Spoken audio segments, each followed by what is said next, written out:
Ayo, pakatan, what a major cock up. But it's okay because I expected them to cock up earlier. The fact that it took them 6 years is actually quite impressive. The three of them, very odd people together. To the fact that it took 6 years for a really major mess like this to turn up, it's for me fairly impressive. I'm quite impressed. Now, they have to sort it out. Okay, we look at the system, and Chin Huat explained our system.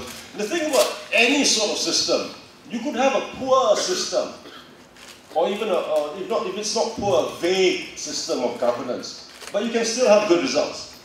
Okay, like what he showed with Margaret Thatcher and all that.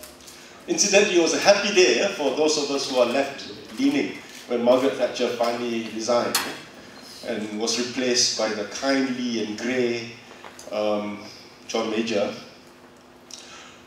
But you see, I mean, if you look at the British system, for example, there are so many odd things about it. All right, not necessarily just about the parliament and all the rest of it. If you look at, say, the legal system, at one point, I mean, we talk about separation of powers. Everybody talks about separation of powers, hoo-ha, judiciary, executive, legislature, okay? But there was a point when the Lord Chancellor, who was the head of the judiciary, was also a member of cabinet and was also a member of the House of Lords, which was part of the legislature. That means you had one person who had his feet. He had only 2 feet, but he had to find another foot to put into 3 places. But the system worked because, there's a sense of honor, etc. The cases about the government, he would step out, he would step down from the bench, etc. So it was a weird system, it was a vague system, it seemed to fly in the face of what we consider separation of powers, and yet the system worked because there was a sense of tradition, there's a sense of honor, it was in the DNA of the players.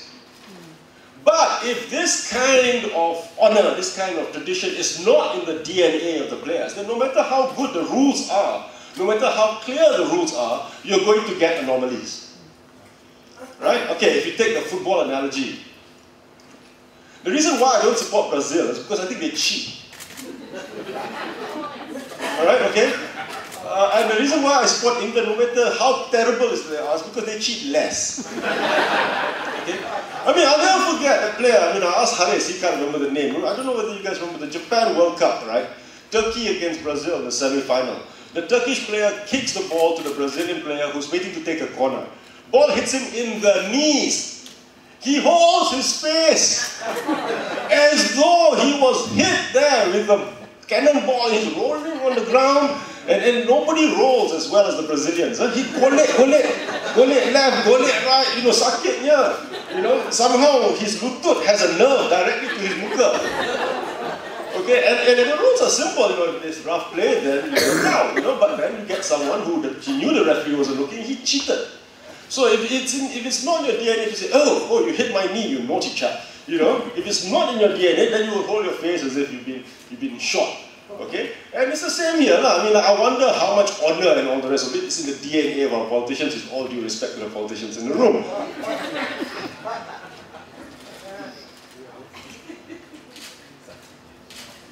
Okay, now, you add to this, okay, another problem with politics in this country is, politics is seen as a way of making money. Which is why politicians are so reluctant to let go of power. And I'm not, the reporters here, I'm not inferring anything about current case. I'm just talking generally. Alright, okay? When your political power gives you certain lavish lifestyle, alright, it's very difficult to let go of that power, okay? I don't know what it's like in 10 Downing Street now, with, what's his name, Cameron, sorry. Alright? But Maggie Thatcher, for all her evilness, every day would wake up and make breakfast for Dennis. Because that was their little flat at the top of 10 Downing Street. Alright? It made Dennis feel good lah. Kesian kan dia. So every morning she would make him breakfast and she would listen to the radio while she's making breakfast. No maids and butlers and all the rest of it coming and doing things and all the rest of it. So when you leave that, it's like, you're serving. When you're in politics, you are serving. you're not making money. And in a way, it's a relief to leave. Then you can go and work on the lecture circuit and make money, real money. Right? But while you're in politics, you're not supposed to be making money. But if the system is such that you consider politics as a financial option, then of course these buggers will not let go. They will hang on to it. Right? They will hang on to it like a Brazilian footballer hanging on to his face.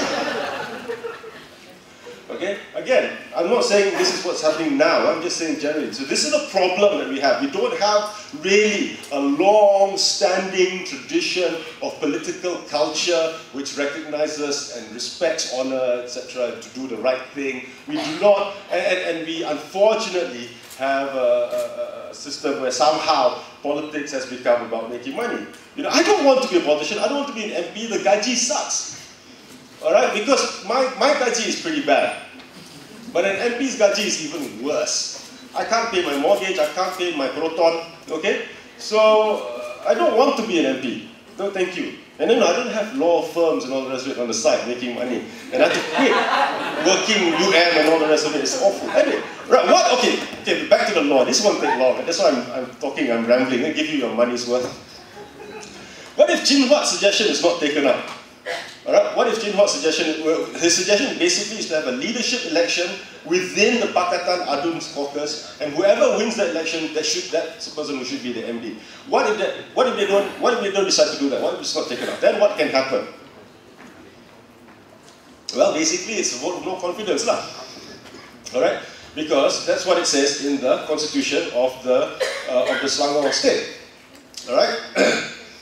Because His Highness shall appoint as Menteri Besar to preside over the State Executive Council, a member of the Legislative Assembly who in his judgment is likely to command the confidence of the majority of the members of the Assembly. This is in Article 53.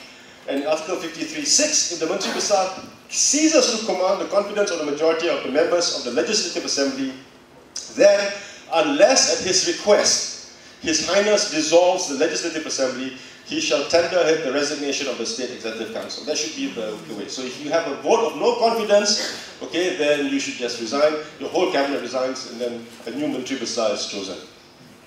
That is the process. Okay? And a vote of no confidence, incidentally, does not mean going to the Sultan's house for a cup of tea and then telling him, we have no confidence. Alright? A vote of no confidence, if you look at the case of Stephen Kalongninkan, a vote of no confidence can only be ascertained on the floor of the legislature, not in the drawing room of His Highness, or whatever other room that they might have in their massive, beautiful palaces, which we must respect.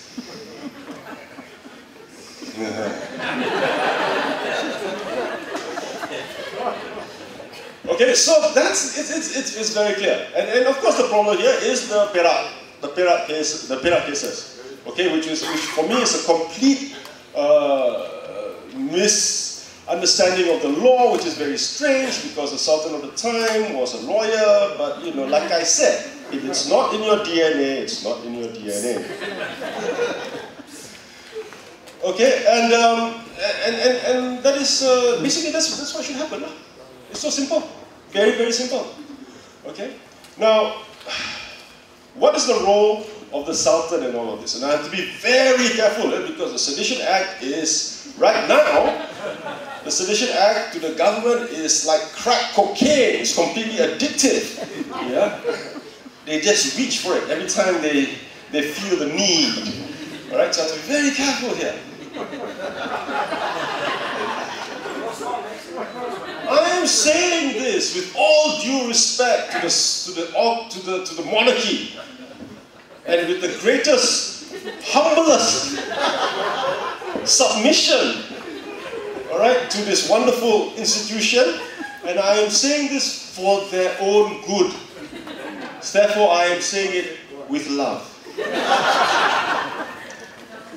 If a Sultan makes a decision which is not transparent, for example, deciding in his living room who has the confidence of the assembly and who has not, alright, this will give rise to several problems.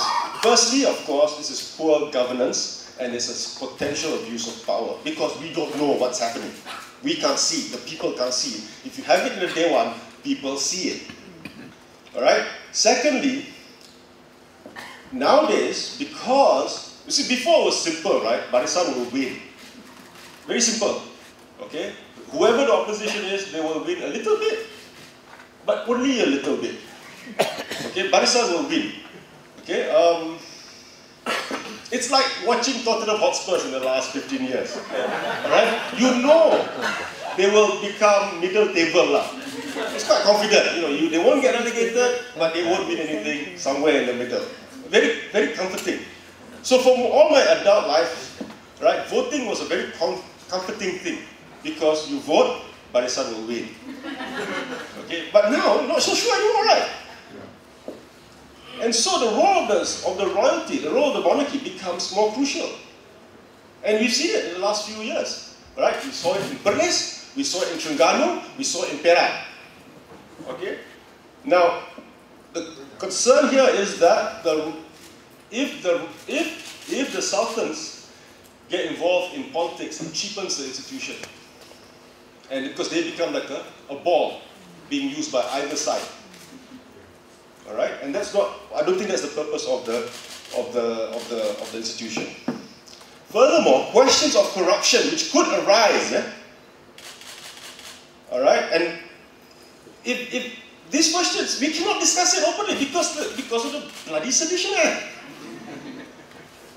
Alright, why did so and so make a decision to appoint such and such a person as Menteri Besar? Why? Why? That's the question that the Rakyat will ask. Why did he choose this person and not that person? Alright? And of course, there could be doubts. There could be questions. There were questions in Perak as to why that decision was made. Alright? And unfortunately, because of the Sedition Act, we cannot really discuss this openly. And that's bad. And that's bad because what it means is that there will be a cloud over the whole thing. And that's even worse as far as I'm concerned. Alright? And it weakens the monarchy as an institution. Okay, so right now, the way I see it, the law is quite simple. The law is quite clear. The rules are very simple. The rules are very clear. The roles of all the players, the Sultan, the Menteri Besar, the Legislative Assembly, it's all very clear. It's just a question of doing it right. And whether that can be done right or not depends not on the rules, it depends not on the law, it depends on the DNA of the players. Thank you very much.